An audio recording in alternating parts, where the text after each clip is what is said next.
Daripada kalian membuli di sosial media nggak ketemu orangnya, dosa. Mendingan ketemu orangnya, ayo bully kita semua ini. Jangan ada yang menyentuh Tio. Oke.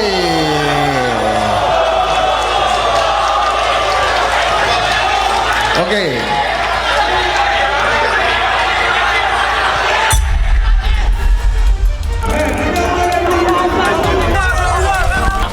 Pemerintah ngapain? Banyak masyarakat miskin yang nggak tertolong. Di mana pemerintah? Kami bertiga hadir untuk secara demokratis kita berdiskusi, ditanya apa aja nggak ada masalah. Nah kemudian ada sekelompok orang kemudian mengganggu dan tidak menginginkan adanya dialog itu.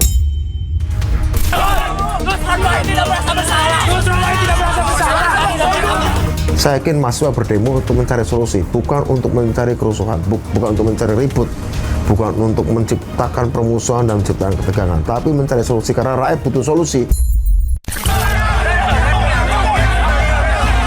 Kabinet ini bukan kabinet kerja, tapi kabinet untuk tidak ada oposisi. Kami tidak akan mengejar-ngejar mereka.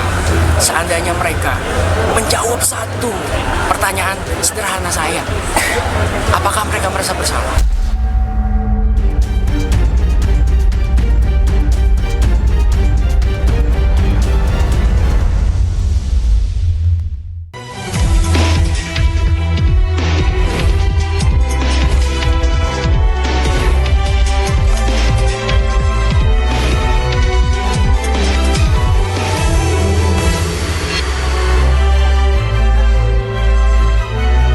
Kisruh dalam dialog di UGM bukan sekedar dinamika internal kampus.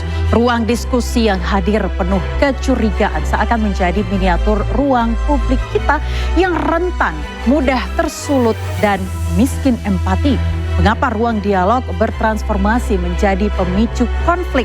Apakah ruang akademis sudah terpolarisasi hingga perbedaan pandangan dianggap ancaman nyata?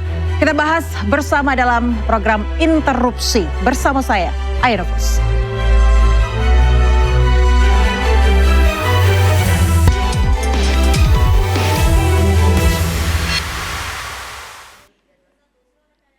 Seperti biasa pemirsa, di studio Interupsi kami selalu hadirkan narasumber yang kredibel. Saya akan langsung kenalkan saja, di sebelah kanan saya sudah ada Bang Ali Mokhtar Ngabalin, Ketua DPP Partai Golkar. Ayah, selamat malam. Assalamualaikum warahmatullahi wabarakatuh. Waalaikumsalam. Pangi, Ansi. Ini saya pakai baju kuning bukan karena Golkar ya. Ya, tidak apa-apa. Tapi supaya adil karena ada Bang Ansi, saya juga pakai sepatu merah. Kalau warna jangan pernah ada dominasi penguasaan siapapun. Betul warna sekali. itu netral. Baik, malam ini kita netral ya. Dan juga saya mau ucapkan selamat datang untuk Bang David Pajung, aktivis 98 Pro Prabowo Gibran. Selamat malam Bang, terima kasih sudah hadir. Terima kasih. Lama berbuku apa? Siap. Sudah lama tidak bertemu. Iya, sudah lama itu bertemu. juga. Dan juga di sebelah kiri saya ini juga ada aktivis 98 juga, Ansi Lema, juru bicara PDI Perjuangan. Malam Ayah. Terima kasih Bang, cocok sekali ya. Anda sudah hadir di sini pada malam hari ini. Dan juga sudah ada pengamat politik Bang Pangi Syarwi Caniago. Malam Mbak Aya. Terima kasih sudah hadir. Asosiat Profesor. Malam Asosiat Profesor Bang Ali. Bukan.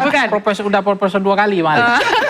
Ini sebagai informasi juga seharusnya Bang Budiman Sujatmiko juga hadir pada kesempatan malam hari ini. Namun last minute tadi katanya sedang ada acara. Jadi harus cancel ke interupsi. Baik, saya ingin ingatkan kepada seluruh narasumber di interupsi ini Anda boleh adu gagasan, boleh berargumen, tapi pastikan Anda katakan interupsi. Saya ke Bang Ngabalin terlebih dahulu. Bang, di forum diskusi yang dihadiri Budiman Sujatmiko, Sudaryono dan juga Nusron Wahid yang Anda mungkin secara pribadi cukup kenal begitu ya. Dikatakan oleh mahasiswa UGM bahwa ini adalah bukan forum diskusi substantif, tapi malah seperti ajang pamer pencapaian pemerintah. Menurut Anda seperti apa? Pertama terima kasih Ayah, kemudian kakak saya, kemudian Pangi, Abang David juga, pemirsa semua, terima kasih. Saya terus terang baru tadi mendengar rekamannya, kemudian pernah juga lihat di video, tetapi saya pikir itu biasa saja ya. Tapi yang paling biasa saja maksudnya apa? Biasa saja itu saya pikir dialog biasa saja, karena Sudah lama saya baru lihat ada dialog di Tanah Lapang.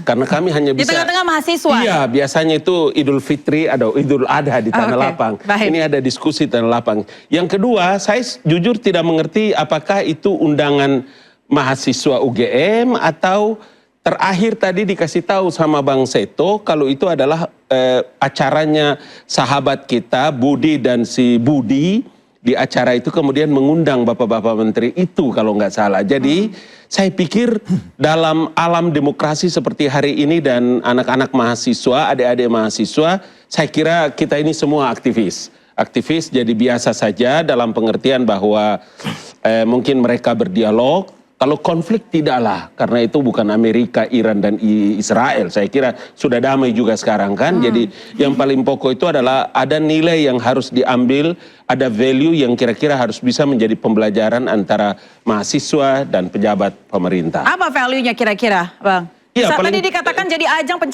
pamer pencapaian pemerintah. Iya, setidaknya begini, kalau dulu waktu kami di KSP itu ada satu mata kegiatan yang namanya KSP mendengar. Juga datang ke mahasiswa, tapi kita duluan mengirim surat, mengabarkan mereka, kami akan menceritakan ini atau nanti mereka menyampaikan masalah-masalah apa yang kira-kira bisa sampai ke presiden atau pemerintah. Jadi kalau umpama hari ini juga itu pertemuan kemudian menjadi bagian daripada untuk bisa menyampaikan program-program pemerintah. Di antaranya ketika orang ribut tentang MBG, orang ribut tentang Koperasi Merah Putih, orang ribut tentang sekolah rakyat dan lain-lain, boleh jadi mungkin mereka bisa menjelaskan. Tetapi saya setuju bahwa pertemuan itu harus bisa terjadi dialog yang setara, equal. Tapi ketika Anda melihat ada interupsi oleh sejumlah mahasiswa ketika diskusi sedang berlangsung, apakah itu menurut Anda normal dan sesuai dengan asas-asas demokrasi? Saya tidak ikuti acaranya secara keseluruhan. Tetapi saya mau kasih tahu bahwa acara itu bagus. Acaranya bagus ya. Pencapaian pemerintah artinya wajib untuk disampaikan kepada... Tapi rupanya hanya 45 menit habis itu bubar, kacau. Iya, karena tadi tidak kondusif akhirnya. Baik, terima kasih Bang Antoni. Saya ke Bang Hansi dulu. Bang, Anda juga sebagai aktivis 98 ya, Anda melihat bahwa interupsi yang dilakukan oleh mahasiswa ketika diskusi itu berlangsung, apakah sudah sesuai dengan asas-asas demokrasi, Bang? Ayah, saya itu bertanya-tanya. Acara kemarin di UGM itu monolog ataukah dialog? Kenapa saya bilang demikian? Kalau dialog, subjeknya itu harus setara. Subjeknya itu harus equal. Narasumbernya harus setara, merepresentasikan berbagai pihak, bicara dalam ruang yang setara, dan juga dalam durasi pembicaraan yang setara. Meskipun ada sesi tanya jawab. Itu menunjukkan bahwa itulah yang disebut dengan dialog. Kalau kita lihat kemarin, 3 orang narasumbernya itu berasal dari satu blok. Mewakili pemerintahan Presiden Prabowo Subianto. Sementara yang lain adalah peserta yang diundang ke acara itu. Acara itu diselenggarakan di kampus UGM. Kalau zaman kami dulu waktu mahasiswa dan aktivis menyelenggarakan sebuah diskusi, itu mahasiswa nggak mau hanya menjadi pelayan intelektual. Ya, harus ada representasi narasumber dari sivitas akademika. Baik mahasiswa sebagai narasumber dan juga dosen ataupun juga peneliti. Supaya apa? Menunjukkan bahwa memang forum ini adalah forum yang representatif. Jadi bukan saja cover both sides, tetapi bahkan cover all sides. Sehingga diskusi ini menjadi sesuatu yang objektif dan adil. Dan yang bicara ini bukan Ansilema. Yang bicara ini filsuf politik namanya John Rawls, yang mengatakan yang namanya dialog itu harus memenuhi prinsip dan kaidah dasar, harus ada diskursus intersubjektif. Jadi kalau kita lihat kemarin, subjek utamanya itu 3 narasumber itu.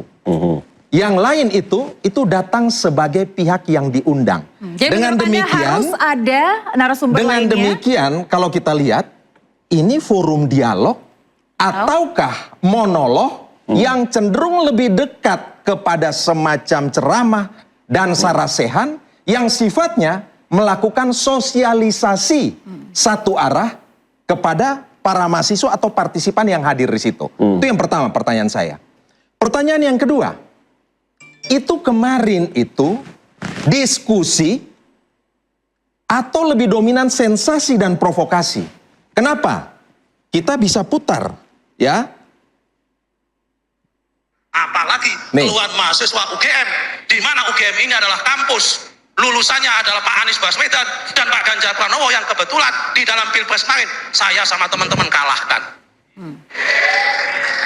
Loh kok iya kan faktanya begitu kan? Ya, Memang ini kan faktanya. ini forum ini kalau tidak salah berbicara tentang nilai-nilai Pancasila dalam implementasi kehidupan berbangsa, bermasyarakat, bernegara. Hari ini, apa sih relevansinya menyebut dua tokoh tadi? Pak Ganjar Pranowo dan Pak Anies Baswedan dikalahkan oleh beliau dalam kontestasi elektoral beberapa waktu lalu. Padahal kalau kita bicara Presiden Prabowo Subianto, Presiden Prabowo Subianto ini paradigma dominannya itu adalah persatuan, gotong royong. Fase kontestasinya sudah selesai, sekarang menuju kepada fase rekonsiliasi bahkan konsolidasi dan sinergi untuk membangun bangsa. Kalau pernyataan-pernyataan awal saja sudah cenderung agak provokatif, tentu ini kan membakar ya para peserta yang lain begitu. Dan mahasiswa yang datang ke situ tentu sudah punya penilaian tersendiri terhadap pemerintahan Presiden Prabowo Subianto ini. Dan dalam konferensi pers mahasiswa UGM kemarin, mereka mengatakan bahwa mereka mengalami krisis kepercayaan terhadap pemerintahan ini karena berbagai alasan. Ya, alasan menyangkut praktek penyelenggaraan kehidupan bernegara. Sejumlah program-program strategis utama program mercusuar itu menjadi catatan para mahasiswa. Baik dalam hal tata kelolanya maupun dalam hal ide dan juga gagasan besar serta bagaimana mendistribusikan kesejahteraan dan keadilan ke masyarakat. Mahasiswa itu kalau kita peras-peras, mereka bicara soal apa? Keprihatinan tentang kepentingan hidup masyarakat. Soal pelemahan rupiah, soal ancaman PHK, dan ini berdampak kepada kemampuan daya beli masyarakat yang terus menurun. Ya, soal tapi kemiskinan, saya rasa soal pertanyaan janji Anda penciptaan ini bisa lapangan dijawab kerja. kalau Bang Budiman sebenarnya ada di sini. Tapi pertanyaan saya adalah apakah menurut Anda pemerintah salah ketika melakukan diskusi dan menyampaikan data dan juga fakta di lapangan kepada mahasiswa yang ada di sana? Ya itu tadi yang saya katakan, kalau diskusi Dan itu di situ harus ada setara. sesi tanya jawab Bang Ansy. Ya, tetapi tanya jawab itu ya ini bicara di kampus. Apakah kurang ya dosen-dosen para peneliti UGM yang punya kompetensi untuk membahas persoalan yang dibedah? Apakah kurang mahasiswa diajak untuk menjadi narasumber utama? Sehingga kemudian apa? Pertanyaan saya ketika diinterupsi oleh mahasiswa, apakah itu adalah perlakuan yang sudah on track yang dilakukan oleh mahasiswa atau seperti apa? Apa perbedaannya ketika Anda menjadi aktivis 98 saat itu? Mahasiswa datang dengan sebuah assessment atau penilaian terhadap kinerja pemerintah hari ini. Ya, kalau kita bicara demokrasi, demokrasi itu tidak bisa disimplifikasi sekedar sosialisasi kebijakan yang sudah berjalan. Demokrasi itu sejatinya pertama-tama itu harus ada dua aspek. Aspek emansipasi dan aspek partisipasi. Jadi dalam proses decision making proses pengambilan kebijakan, penentuan kebijakan, perlu ada diskursus partisipatoris dan diskursus emansipatoris. Untuk apa? Baik. Untuk merekam apa yang menjadi aspirasi publik.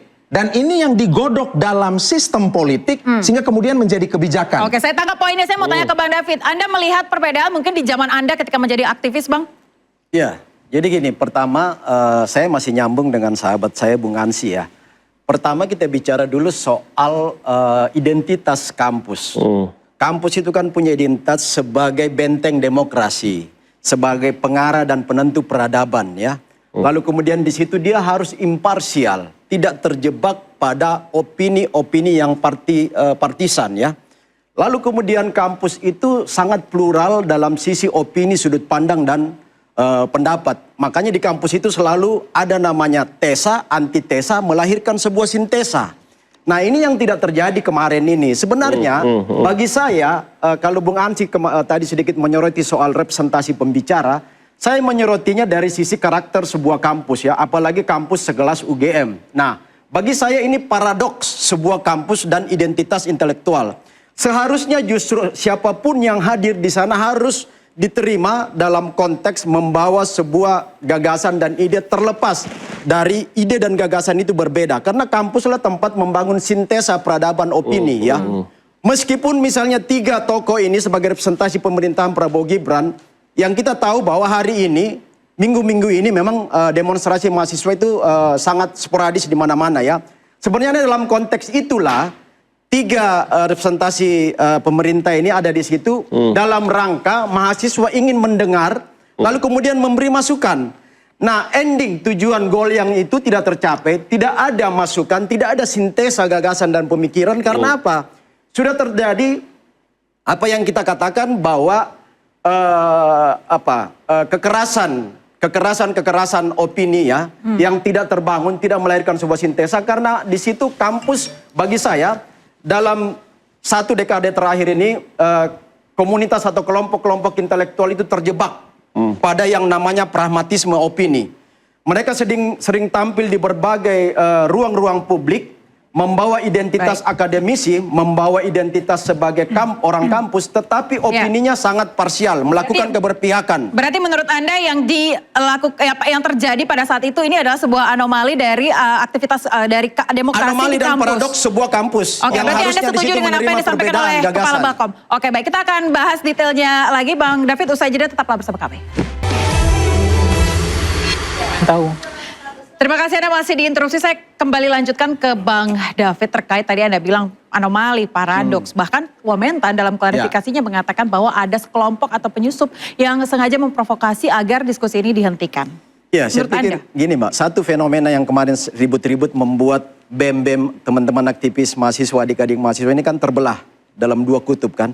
Satu kutub yang mendukung si Tio itu mantan ketua BEM UGM, dan satu komunitas BEM Bersatu itu yang menolak itu. Karena apa?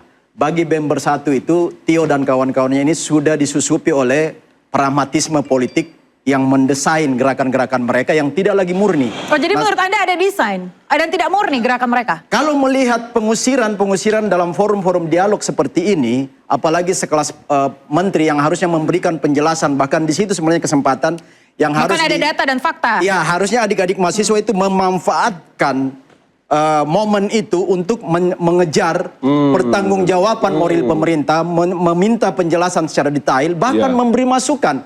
Karena salah satu ciri kampus itu adalah problem solver kan, menawarkan solusi dari sebuah problem yang mereka analisis.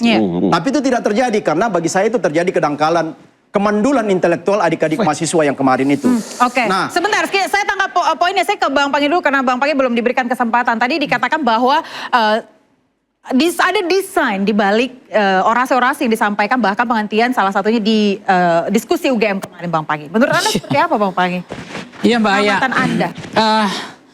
Ya sebenarnya memang di dalam politik itu tidak ada yang alamiah, tetap ada desain. Apapun yang terjadi, termasuk soal kemarin Samsul menerima mahasiswa, itu kan desain. Nggak bisa lepas, termasuk soal siapa maksud Anda? Enggak, ini temanya beda sekali. Cuma saya hanya, artinya tidak alamiah. Kan beliau sekarang sedang ada di Papua ya, membawa artinya, ya. Apalagi cuma debat dan diskusi kan. Apakah itu tidak? Ya memang acaranya aja udah didesain dari awal kan. Oke. Nah, kalau Bang Silema tadi kan mengkritik tidak ada trigger, tidak ada istilah second opinion, tidak ada ketimpangan, tidak equal gitu kan. Karena tidak ada pembanding untuk men-challenge pikiran itu, untuk mentesiskan dialektika tesis, antitesis, sintesis itu. Nah itu ya makanya kalau Mbak Aya bilang itu alamiah atau tidak alamiah, ya itu bagian dari desain semua gitu. Tetapi itu apakah salah atau benar dalam politik itu sah-sah saja. Yang namanya pemerintah untuk mensosialisasikan apa yang menjadi capaian, apa yang menjadi keberhasilannya, untuk dalam rangka menaikkan approval ratingnya, supaya memberikan harapan, menjawab semua kegelisahan, pertanyaan-pertanyaan publik selama ini. Dan mereka datang ke kampus tentu dengan keberanian juga. Tidak semua juga pejabat kita yang semewah mental itu loh. Itu mental seperti itu memang mental aktivis sepatu miring itu. menteri-menterinya ini kan aktivis semua. Kalau mental-mental pejabat anak mami, anak papi nggak sanggup, pada kabur semua. Ya kan? Nah ini maksud saya, ini sebenarnya kita apresiasi di situ. Yang kedua adalah, memang kekuasaan itu kan pada dasarnya prinsipalnya itu kan buta dan tuli kan. Nah perlu untuk dikritik kan dalam konteks itu. Cuma dalam konteks ini kan republik ini kan diuji bukan karena debat dan diskusi sebenarnya. Republik ini diuji karena hasil sebenarnya outputnya. Nah kalau kita mencermati generasi kita sekarang dengan model generasi zaman dulu dengan salah pikiran itu kan langsung mendowngrade personal. Saya nggak suka Bang Ali itu bukan karena pikiran yang nggak suka, orangnya juga nggak suka saya. Itu persoalan ini melatih pikiran berbeda ini nggak gampang. Saya di mahasiswa saya latih itu. Anda boleh nggak suka dengan pikiran saya, tapi Anda jangan sampai memaksakan nggak suka dengan wajah saya. Itu nggak boleh kemudian memukul rata nggak suka Bang Alinya, pikiran wajahnya pun nggak suka. Nah ini kan kemudian memunculkan ketidakmampuan di dalam berpikir untuk lebih berbeda dalam pikiran itu. Nah sehingga memang banyak kritik kemudian di saat mahasiswa dulu dibubarkan diskusinya, di saat mahasiswa dulu tidak diberikan ruang untuk berdiskusi. Nah tiba-tiba ini ada pejabat atau pemerintah yang ingin berdiskusi, tiba-tiba itu yang dibubarkan. Itu yang angle-nya di situ sekarang juga terjadi kan.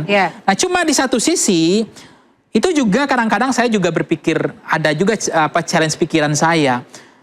Kalau misalnya temanya adalah tema tentang Pancasila dan ekonomi gitu kan. Nah, apa yang diperdebatkan di situ kan juga banyak pertanyaan gitu. Isu yang dibangun di situ. Kenapa harus apakah di situ ahli Pancasilanya gimana? Kalau ahli ekonominya mungkin ada nggak cocok juga Menteri Pertanian ngomong ini di situ kan. Mungkin ideologi ekonomi Pak Prabowo adalah yang berdasarkan Pancasila itu yang disampaikan. Mungkin ada pasal 33 itu mungkin ya. Tambahan dari Bang Ansy. Saya ingin menegaskan bahwa memberi stigma, cap atau melabeli suatu kelompok kritis dengan mengatakan bahwa ini misalnya bagian dari desain besar, ya ditunggangi oleh kelompok-kelompok tertentu dan dibiayai oleh kelompok-kelompok tertentu, ini adalah cara rezim. Kalau zaman 90-an, 98 dulu, cara rezim totaliter Orde Baru itu untuk memberangus gerakan mahasiswa, untuk memindahkan ya dari substansi kepada hal-hal yang remeh-temeh. Mestinya hari ini yang kita bedah, yang kita diskusikan adalah substansi yang dikritisi oleh mahasiswa, bahkan sebelum ada forum di UGM itu, mahasiswa UGM itu sudah bersuara, ya. Dan kita tahu kampus UGM itu mercusuar etis, mercusuar intelektual yang mereka suarakan apa? Kalau ditarik dalam konteks tema diskusikan kemarin kan bicara soal nilai-nilai Pancasila. Lalu bagaimana dalam implementasi hari ini? Mahasiswa UGM melihat ada gap yang sangat besar. Ketika bicara pada level paradigma, school of thought, bicara kemandirian, kedaulatan, bicara hal-hal yang luar biasa, keberpihakan kepada rakyat kecil, tetapi diturunkan kepada level policy atau kebijakan ada gap besar. Diturunkan lagi pada aksi implementasi, tata kelolanya amburadul. Yang terjadi adalah apa? Rent seeking politician and birokrat. Maka itu yang kemudian dikritisi oleh mahasiswa. Soal MBG, soal KDMP, ya, dan juga soal bagaimana kemudian hari ini ketakutan terhadap bukan saja dui fungsi militer, tetapi masuk kepada ranah-ranah sipil yang cukup luas. Itu beberapa poin yang secara lugas, tegas, cerdas, bernas disampaikan oleh teman-teman mahasiswa UGM. Oke, baik. Terima kasih. Saya ke Bang David sedikit sebelum saya ke Bang Ali dan juga Bang Pangi. Apakah Anda juga setuju bahwa ada gap dari policy dan juga implementasi yang tadi disampaikan oleh Bang Ansy? Jadi gini, seharusnya ketika kalau diskusi kemarin itu berjalan sampai ending, sampai habis, saya rasa poinnya akan dapat ya. Jadi apa yang menjadi desain ekonomi Prabowo hari ini ya, sosialisme Pancasila, sosialisme Indonesia, yang merupakan konsep besar dari Bung Hatta dan Bung Karno ketika itu sekarang tengah diwujudkan oleh pemerintahan Prabowo Gibran. Nah, dua pembicara kemarin ini khususnya Bung Budiman Sujatmiko dan Nusron Wahid adalah kawan-kawan kami juga aktivis 98 yang tahu betul bagaimana konstruksi berpikir dari sebuah konsep ekonomi Pancasila. Nah, sebenarnya disitulah perbedaan. Misalnya kalau saya dengan Bung Ansi Lema, kami ini mantan-mantan aktivis 98, kita terbiasa dengan dialog, bahkan merindukan untuk bertemu seorang presiden pemerintah untuk kami cecar dengan konsep kami ala mahasiswa ketika itu. Nah, sekarang sangat berbeda. Karena adik-adik ini bagi saya berani mengatakan mereka minim literasi. Sehingga ketika ditawarkan sebuah ruang-ruang diskursus publik, ruang dialog, ruang debat intelektual, itu mereka tidak mampu melayani teman-teman aktivis, mantan aktivis 98 yang kebetulan jadi pejabat pemerintah hari ini. Justru mereka harus memampatkan untuk mencuri ilmunya, paling tidak menawarkan sebuah solusi terhadap apa yang mereka pikirkan. Di mana Anda melihat bahwa mahasiswa zaman sekarang minim literasi, Bang? Nah, buktinya ketika diajak berdebat, berdialog kan mereka justru mengusir kan, menolak. Di situ tidak ada dialog, tidak ada dialektika gagasan dan pemikiran yang lahir di situ. Mereka teriak-teriak mengusir karena tidak menerima kehadiran pemerintah di situ. Juga, Mbak, ya. Nah, itu yang sangat disayangkan. Miskin literasi, mereka tidak mungkin secara fasih dan sangat intelek mengkritisi 335 triliun rupiah untuk MBG bermasalah dalam hal tata kelolanya. Karena mereka sangat kritis, maka kemudian ada kritik yang tajam dilakukan oleh para mahasiswa itu. Kalau mahasiswa UGM tidak kritis, mereka kemudian tidak mempersoalkan hari ini, ya, ruang-ruang dan koridor-koridor sipil itu dimasuki oleh militer. Kemudian pendapat Anda terkait dengan tadi kata apa yang disampaikan oleh mahasiswa UGM menurut saya itu khas kaum terpelajar. Dan mahasiswa UGM itu tampil dalam 3 karakter kalau saya lihat kemarin. Satu, mereka terpelajar. Mereka betul dengan proses penalaran. Sehingga kemudian mereka bicara kelas menengah yang rentan turun menjadi kelompok miskin. Bagaimana mengatasi ancaman PHK dan kemudian untuk menciptakan lapangan kerja. Narasi-narasi itu sangat fasih mereka sampaikan. Anda setuju itu, Bang David? Saya Silakan interupsi. Jadi kemarin itu kalau kita melihat nggak keluar narasi-narasi dan argumentasi yang dibangun oleh adik-adik mahasiswa dalam case kemarin ya. Case kemarin, dalam diskusi di UGM ya. Nusron Wahid dan Budiman Sujatmiko dan Pak Sugiono itu. Itu nggak terlihat di situ. Nah, sebenarnya itu yang ditunggu oleh pemerintah, representasi 3 pejabat pemerintah itu mau mendengar sebenarnya gimana sih konsep adik-adik UGM ini terhadap realitas konteks kebijakan pemerintah hari ini. Nah, kalau yang disampaikan tadi sahabat saya Bung Ansi itu sebenarnya kalau soal bicara soal angka-angka saja itu terlalu prematur dan sangat artifisial ya. Sebenarnya kan yang ditunggu oleh teman-teman pejabat pemerintah kemarin itu tawarkan solusi menurut kalian terhadap realitas program pemerintah hari ini. Jadi menurut Anda aksi mahasiswa kemarin itu tidak ada solusinya? Nggak ada solusi. Oke, kita akan bahas lebih lanjut lagi pemirsa usai jeda, tetaplah bersama kami. Tadi dikatakan Bang David bahwa setiap orasi atau mungkin pikiran-pikiran dari mahasiswa itu harus ada solusi dari apa yang ingin mereka sampaikan. Saya mau tanya Bang Pangi, menurut Anda seperti apa, Bang? Iya, ini kan tadi saya sedikit spill yang Bang Ansi Lema bilang stempel ya. Memang dulu kan Orde Baru adalah political religion, bukan religion politik, bukan agama yang disucikan tapi ideologi yang disucikan. Pada masa itu yang disucikan adalah Pancasila. Jadi Pancasila tidak salah, tapi digunakan untuk instabilitas politik. Jadi kalau ada orang yang kritik, ada yang protes, ada yang melakukan demonstrasi, dianggap anti Pancasila, anti instabilitas, anti pembangunan. Dan darahnya boleh untuk karena memunculkan disorder ketidakteraturan bisa ditertibkan oleh negara. Kalau sekarang atas nama Pancasila. Pancasila disalahgunakan untuk menertibkan kebebasan sipil yang tadi mulutnya susah berbicara, perutnya juga agak kesulitan untuk dalam hal kebutuhan pokok. Nah, konteks ini saya kembalikan soal tadi yang disampaikan.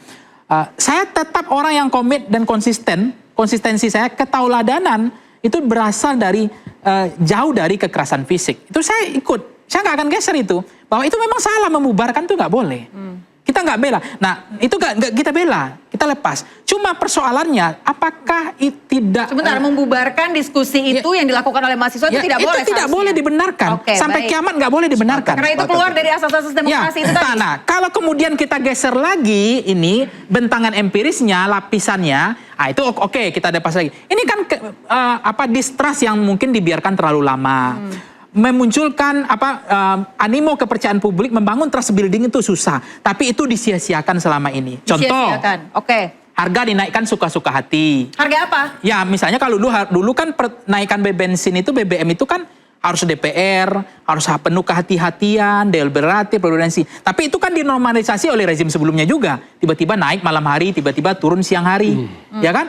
Itu kan kemarin itu dicicil, ditabung dulu nih.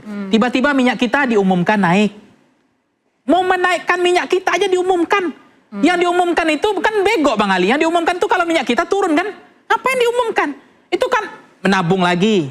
Habis itu menterinya ngancam-ngancam. Mau lawan rakyat. Ya kan? Suka nantang-nantangin rakyat. Siapa yang termasuk tadi Menteri Nusron tadi. Ya kan? Itu kan membuat lele dalam kolam makin keruh. Ada lele makin keruh. Jadi maksud Anda ini adalah kumpulan kemarahan dari terus masyarakat. Dicicil lagi adalah negara rakyat udah bayar pajak luar biasa, mulai dari pajak jual beli, pajak kendaraan, pajak bangunan, pajak kita beli token listrik, pajak restoran, ya kan, pajak BPATB, pokoknya banyak, cuma satu pajak yang nggak dipungut rakyat, pajak kita cebok aja nggak, ya kan? Tapi ketika uang yang begitu besar ini, yang begitu besar dikelola oleh negara, tiba-tiba digelontorkan dalam satu programnya mulia dan baik, tapi tanpa tata kelola yang penuh kehati-hatian, tanpa deliberatif, tanpa riset, tanpa KPI yang jelas, kemudian sangat berani gelondongan. Tidak ada autopilotnya, pilot projectnya. Nah, ini bentar, ini menarik ini sebenarnya. Intinya, kita tidak punya banyak waktu. Ini duit rakyat dihambur-hamburkan begini kan, akhirnya mungkin ini yang membuat mahasiswa ini sesuka-suka hati nih. Nah, tiba-tiba ada undang-undang yang ketok palu saja, nggak ada pembahasan ini, nggak ada rakyat. Ini mungkin jadi menurut saya ya ada kesalahan karakter dari politisi. Tabungan ada dulu bencana nasional, tetapkan dong, ngotot pemerintahnya nggak mau, tapi kemarin dikucurkan juga akhirnya. Ini ditabung terus, dicicil terus. Nah, ada juga kemarin BPJS mau dinaikkan lagi, nggak ada otaknya. Rakyat lagi susah. Iuran aja. Ini menarik sebenarnya. Tapi Maya intinya. Jadi membuat ini yang tidak terkenal ini generasi strawberry menurut saya. Dalam konteks mungkin bacaan bukunya banyak, tapi emosinya ini kan generasi liar juga. Baik, saya ke Bang Abalin. Bang Abalin, Anda sebagai politisi Golkar, seharusnya seperti apa politisi? Saya pertama terus terang ingin menyampaikan bahwa sungguh saya sesalkan ya. Saya sesalkan acara itu bisa begitu bubar dengan tidak ada satu konklusi yang bisa didapatkan dari kedua belah pihak. Kita tahu bahwa teman-teman menteri itu adalah kawan-kawan seangkatan seperti tadi dibilang Bung David, kemudian Ansi juga, itu adalah teman-teman aktivis. Paling tidak tanggung jawab kita sekarang adalah tetap harus bisa menjaga komunikasi dan dialog. Kita harus mendukung mereka untuk sukses, sebab kalau mereka gagal, itu adalah kegagalan generasi kita. Suka atau tidak suka seperti begitu. Sebentar, mendukung program yang sedang mereka buat. Iya, dia harus tetap diberikan didorong untuk bisa menjalankan amanah sebagai anggota kabinet dengan baik. Di samping, kenapa tadi saya bilang saya sesalkan karena setidaknya kemarin itu mereka harus bisa mendapatkan penjelasan tentang pertama pemborosan terhadap anggaran pendapatan belanja negara yang terkait dengan program MBG. Bahwa setidaknya dia bisa menjelaskan bahwa setelah Presiden menerima 5 tuntutan dari masyarakat itu, salah satu yang paling penting yang bisa mereka jelaskan itu adalah bagaimana Presiden punya perhatian terhadap tata kelola MBG setelah pimpinan MBG Tapi lagi-lagi seperti dikatakan Bang David, kalau diskusinya terus berjalan mungkin hal-hal yang tadi Anda sampaikan akan disampaikan. Saya kira seperti itu. Karena apa? Karena kita mesti percaya bahwa mahasiswa itu adalah masyarakat intelektual yang ada di kampus. Mahasiswa itu adalah representasi daripada suara rakyat ketika DPR tidak berfungsi.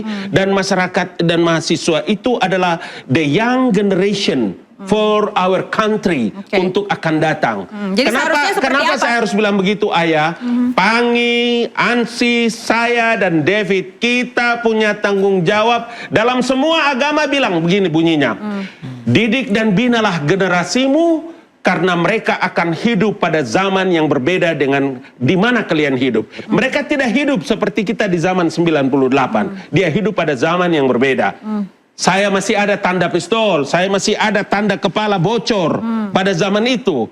Kalau abang buka, menjadi aktivis. iya kan begitu. Jadi maksud saya kita punya tanggung jawab untuk bisa menyampaikan pesan-pesan penting. Paling tidak narasi penting yang harus dibangun, yang harus bisa untuk memberikan motivasi tersendiri bagi generasi baru. Oke, jadi apa yang salah dalam diskusi kemarin, Bang? Tidak ada yang salah. Waktunya tidak boleh saling menyalahkan menurut saya. Waktunya kita adalah saling untuk mengevaluasi. Pemerintah ini bukan malaikat. Ini pemerintah ini manusia biasa yang bisa salah, bisa juga benar. Kalau dia salah kita harus berarti tidak boleh menyalahkan. Tapi menurut Anda apa yang kurang berarti? Yang kurang adalah kita harus membangun kebiasaan budaya berdialog. Dialog kemarin para menteri dengan mahasiswa itu satu acara yang luar biasa. Saya kurang paham siapa yang membuat acara itu, tetapi konsep dialog adalah konsep yang penting. Dan yang kedua, kalau kita tidak membicarakan... Tapi tadi Anda katakan bahwa menyampaikan pikiran harus ada tanggung jawab, harus bertanggung jawab. Saya ke Bang Ansy, Bang, menyampaikan pikiran harus bertanggung jawab. Ayah, tidak adil kalau kita menyimpulkan peristiwa kemarin yang terjadi di UGM hanya melihat kasus kemarin itu. Oh, jadi kita harus Anda melihat itu sudah ada kumpulan lebih artinya panjang, tabungan, bentangan. lebih komprehensif. Mahasiswa itu datang dengan titik keresahan, dengan kekecewaan. Mahasiswa itu datang dengan keresahan yang sudah menumpuk. Terhadap apa? Terhadap berbagai praktek penyelenggaraan kekuasaan negara. Mereka datang, mereka sudah dengan pertanyaan-pertanyaan bahwa ketika bicara Tapi tidak ada pertanyaan, Bang. Sepertinya kemarin itu bahkan Pak Nusron saja mengajak mereka ke Papua, tapi tidak ada respon. Karena memang pembicaranya itu cenderung satu arah. Itu kan sudah berjalan sekian proses kan begitu. Dan cenderung yang seperti pembukaan tadi saya katakan, lebih terkesan sebagai agenda sosialisasi. Bahkan sebelum sosialisasi itu berlangsung, terkesan lebih banyak sensasi, miskin argumentasi, bahkan provokasi kepada para mahasiswa. Tapi apa yang salah dengan sosialisasi pencapaian pemerintah? Loh, sosialisasi itu monolog, itu satu arah, itu bukan diskursus. Kalau diskursus itu yang saya katakan, ada tesa, antitesa, dan sintesa, seperti yang dikatakan oleh kawan saya tadi, Bung David.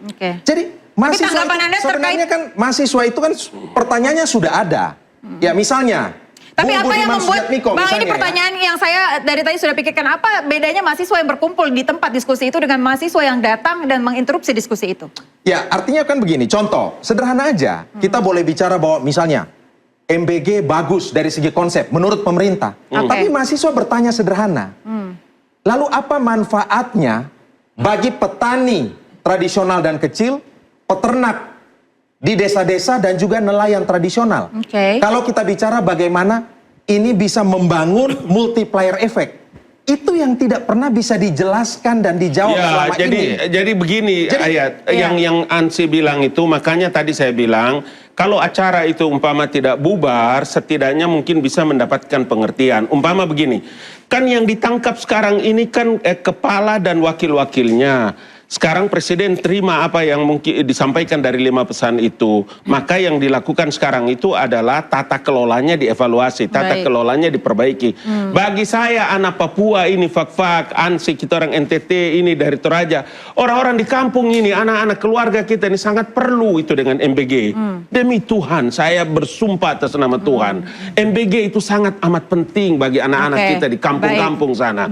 Jadi saya kira ini... kalau di kampung kan berarti itu kan ada prioritas, ada pilot project, misalnya 3T kan begitu. Ini kan yang terjadi satu Indonesia. 3T ini yang sekarang lagi dilakukan dipertanyakan oleh mahasiswa-mahasiswa termasuk mahasiswa UGM, ITB dan seterusnya, Abang. Nah, makanya begini kemarin, kalau umpama acara itu tidak bubar, saya punya keyakinan penting bahwa Pak Nusronnya, Pak Sugiononya, Pak sahabat kita Sudaryono, Budiman Sujatmiko akan bisa menjelaskan bahwa tata kelola maka MBG itu akan pasti dilakukan perbaikan. Kenapa? Karena itu penting. Menurut saya itu adalah agenda nurani seorang presiden yang melihat rakyatnya di daerah-daerah, anak-anak sekolah untuk kepentingan masa depan generasi baru. Saya tambah dikit dari Bang Ali ya. Jadi sedikit saja Pak intinya. Iya, jadi gini. Ketika kehadiran kawan-kawan kemarin yang merupakan representasi pemerintah itu ingin menjelaskan sebenarnya bahwa demo-demo selama seminggu kurang lebih ini kan sudah ada langkah-langkah action real yang dilakukan oleh pemerintah menjawab kegelisahan aspirasi adik-adik mahasiswa. Contohnya dengan pemecatan dan langsung proses hukum 3 pimpinan MBG BGN ya. Lalu kemudian sudah ada suspend dari 27.000 dapur SPPG. Pemerintah sudah melakukan suspend 2.200 dapur yang dianggap bermasalah. Itu langkah action ya. Nah itu juga yang diminta oleh adik-adik mahasiswa. Nah, saya lebih mengapresiasi kelompok mahasiswa yang atas nama BEM Bersatu yang kemarin datang menggeruduk kantor Wapres, minta waktu kepada Wapres untuk menyampaikan aspirasi mereka, gagasan mereka, dan diterima baik oleh Wapres. Di situ terjadi diskursus dialog. Akhirnya ada solusi yang mereka lahirkan bersama. Dan itu ditunggu oleh adik-adik BEM Bersatu itu. Ketimbang dengan yang saya katakan bahwa kekerasan-kekerasan dialog itu, pengusiran ya, menolak diskursus itu terjadi, menolak dialog, nggak ada solusi yang dilahirkan sebagai, padahal kampus itu salah satu yang saya katakan ciri kampus adalah menawarkan sebagai problem solver. Menawarkan artinya solusi. sudah ada evaluasi yang dilakukan oleh Sebenarnya pemerintah. sederhana, interupsi dilakukan itu karena ada krisis kepercayaan akut dari mahasiswa. Krisis kepercayaan akut dari mahasiswa. Kita akan bahas lebih lanjut usai jeda, pemirsa, tetaplah bersama kami. Terima kasih Anda masih di interupsi. Saya kembali ke Bang Ansy. Bang, tadi Anda menyentil soal kepercayaan. Iya, kepercayaan itu sesuatu yang sangat mahal dalam politik. Kepercayaan itu muncul kalau ada kepuasan atas kinerja pemerintah. Dan kepuasan atas kinerja pemerintah harus dibangun dengan reputasi kerja yang konkret dirasakan oleh masyarakat. Dan diskusi kita malam hari ini mestinya bukan cuma fokus menyasar pada siapa yang mengkritik dan bagaimana cara mengkritiknya. Tetapi jauh lebih penting itu adalah substansi yang dikritik itu apa. Ini yang harus ditangkap oleh pemerintah, ngerti akar persoalan yang dikritisi sehingga kemudian solusi itu tepat sasaran. Nah, ini sebenarnya yang diinginkan oleh para mahasiswa. Baik, saya akan kembali lagi kepada Anda nanti untuk closing ya Bang ya. Kita ada di segmen terakhir. Saya ke Bang Ngabalin terlebih lagi. Bang, jadi seharusnya ruang dialog seperti apa yang harus dilakukan pemerintah sehingga suara mahasiswa juga bisa didengar. Apalagi tadi dikatakan Bang Pangi bahwa ini adalah kumpulan-kumpulan emosi sudah dari lama begitu ya. Saya mengerti Ansy sampaikan, saya mengerti yang disebutkan oleh Pangi, saya juga mengerti apa yang tadi David kemukakan. Karena begini, dalam situasi seperti hari ini saya setuju bahwa apa yang saya usulkan bahwa membuka ruang dialog dengan publik itu sangat amat penting. Artinya begini, saya juga berpendapat bahwa tidak akan mungkin sebuah pemerintahan yang dipilih oleh rakyat. Luar biasa kan dukungan masyarakat kepada Prabowo Gibran ini. Tidak mungkin mereka akan bisa menyia-nyiakan rakyatnya. Apa-apa yang dilakukan oleh pemerintah dan program-program yang mereka canangkan ini pasti untuk kepentingan masa depan bangsa, termasuk kepada generasi. MBG ini kan sebetulnya cita-cita seorang Presiden Prabowo itu untuk masa depan generasi yang cerdas kan. Jadi saya mau bilang bahwa dikatakan ruang MBG dialog juga menjadi salah satu hal yang membuat Prabowo dipilih oleh rakyat. Iya, ruang dialog itu penting. Ruang dialog itu penting dan saya memang harus, insya Allah saya akan sampaikan kepada Pak Menteri Nusron karena dia sama-sama dengan saya di Partai Golkar. Saya juga akan bilang kepada Partai Golkar, kepada Ketua Umum bahwa waktunya sekarang adalah pemerintah hanya bisa mendengar. Mendengar dan mengevaluasi, mendengar dan melaksanakan, mendengar dan jangan berhenti. Bosan, capek dikritik, tetapi harus kita terus untuk bekerja untuk kepentingan masa depan bangsa. Satu lagi yang saya mau bilang, Ayah. Intinya Bang, kalau kita bisa lewati apa yang sedang dan akan dilakukan dengan berbagai macam tantangan masyarakat dan pemerintah, kita semua bisa lewati kisah ini, maka Indonesia akan muncul sebagai negara yang kuat dan luar biasa terima kasih. pertahanannya. Bang Pangi, ruang dialog seperti apa yang harusnya terjadi dan dilakukan oleh pemerintah? Ya begini Mbak ya, pertama konsistensi keteladanan itu harus datang dari puncak kekuasaan. Dalam konteks ini presiden.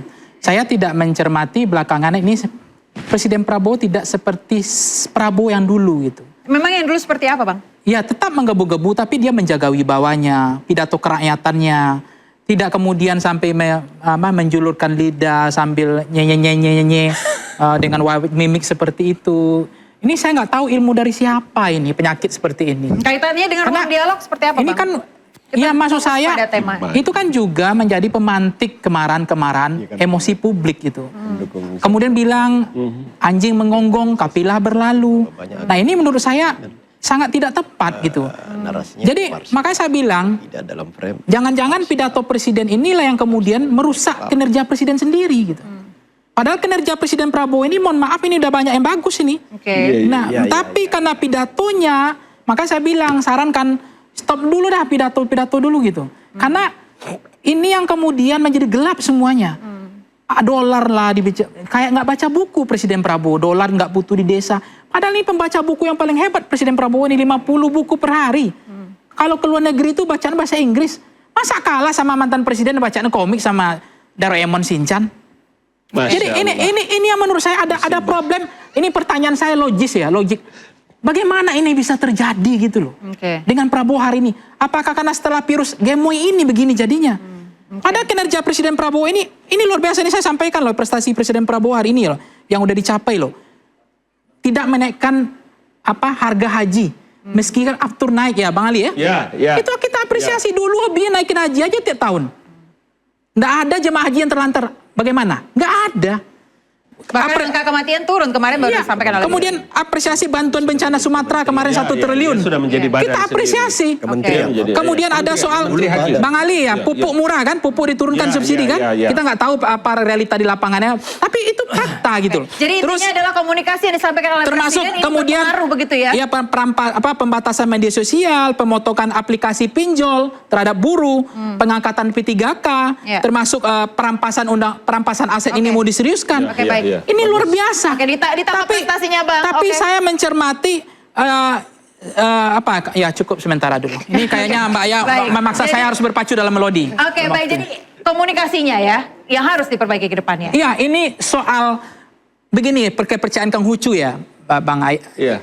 Menghargai perasaan rakyat. Menghargai. Mengembirakan. Bentar, Mbak, potong dulu. Saya menyampaikan ini pikiran Konghucu saja benar ini. Kita punya waktu yang banyak, Bang. Ada 3 kepercayaan yang nggak boleh hilang. Kehilangan makanan, kalau hilang rakyat bisa cari makanan sendiri. Kehilangan keamanan rakyat bisa cari keamanan sendiri. Ada 1 dari 3 ini yang nggak boleh hilang, yaitu kepercayaan trust. Trust. Kalau trust yang hilang itu susah. Walaupun masyarakat itu nggak makan, tapi kalau masih percaya, dia akan memberikan harapan kepada presidennya. Terima kasih. Ke Bang David. Bang David, seperti apa? Pertanyaan yang sama. Ruang dialog seperti apa yang seharusnya dilakukan? Ruang dialog itu karena gini, ini kan era post-truth ya. Era pasca kebenaran. Di mana manipulasi lewat teknologi itu sangat masif terjadi. Coba lihat di medsos. Maka signifikan begitu urgennya para menteri, wakil-wakil pemerintah itu menjelaskan dalam forum-forum seperti yang kemarin itu. Tetapi kan ada penolakan di situ. Lalu kemudian dari mana mereka bisa menerima kebenaran itu, informasi yang berimbang, kalau tidak mendengar dari sumbernya langsung. Itu yang pertama. Yang kedua saya bilang kampus itu harus menempatkan diri selalu sebagai pada positioning imparsial. Tidak memihak. Para akademisi kampus juga harus ada pada posisi imparsial. Jangan parsial ya. Jangan menyampaikan opini yang berpihak ya, partisan. Nah, itu yang kemudian diikut oleh sebagian besar adik-adik mahasiswa yang mengikuti pola dari para akademisinya, yang memang menyampaikan opini-opini yang tidak imparsial, tidak netral. Bahkan kita lihat ya, ketika kontestasi 2024 kemarin kan, kampus para akademisi, kampus-kampus itu kelihatan melakukan keberpihakan pada calon-calon tertentu. Itu yang diikut oleh adik-adik mahasiswa hari ini. Dan itu yang kita tidak ingin terjadi, kampus direcoki dengan komunitas-komunitas atau orang-orang yang mengatasnamakan independensi padahal opininya partisan. Ya. Baik, itu yang kita tidak ingin. Dengan pertanyaan yang sama, Bang. Ruang dialog seperti apa yang harus dilakukan? Pemerintah ini adalah pulihkan kepercayaan publik. Anda satu suara dengan Bang Pangi. Kepercayaan publik itu lewat apa? Lewat kerja nyata yang berdampak kepada masyarakat. Distribusikan kesejahteraan dan keadilan kepada masyarakat. Ukir prestasi buat legacy. Yang pertama. Yang kedua, perbaiki komunikasi, yes. Tetapi action speaks louder than words. Ya. Prestasi kerja nyata lebih penting dari sekedar komunikasi. Biarkanlah kerja-kerja nyata yang bermanfaat bagi publik, dialah yang bercerita. Dari sana kepuasan publik terbangun, dan kepercayaan terhadap pemerintah ini akan semakin kokoh. Dan yang terakhir saya kutip filsuf politik yang namanya Chantal Mouffe. Ini harus kita Dia kutip katakan juga. apa? Demokrasi yang sehat adalah demokrasi yang tidak memaksa semua pihak, termasuk tidak memaksa mahasiswa untuk berpikiran seragam, untuk berpikiran bisa sepakat, uniform, tetapi tetap memberikan ruang perbedaan kepada para mahasiswa. Baik. Mbak Aya, dikit aja Mbak Aya. Ada dikit lagi ya? Terus Dikit ini filsuf nih. belajar yang kuat karena masa depan Republik ini ada di tangan adik-adik Baik, mahasiswa. tepuk tangan untuk Habis Bapak waktunya. Mendukung pemerintahan Prabowo Gibran. Kita yang hadir Itu yang di penting. studio Instruksi Supaya Pemirsa Republik Kebebasan ini Berpendapat mantap adalah filsuf nafas kita, demokrasi. Pak Ansi Leman. Lidah yang dipaksa diam tak akan memadamkan kebenaran. Sebab Berpacu moralitas melodi selalu kita. menemukan cara untuk bersuara. Saya Aya Nufus, saya pamit. Selamat malam dan sampai ketemu pekan depan. Memang susah sama Mbak Aya ngatur napas.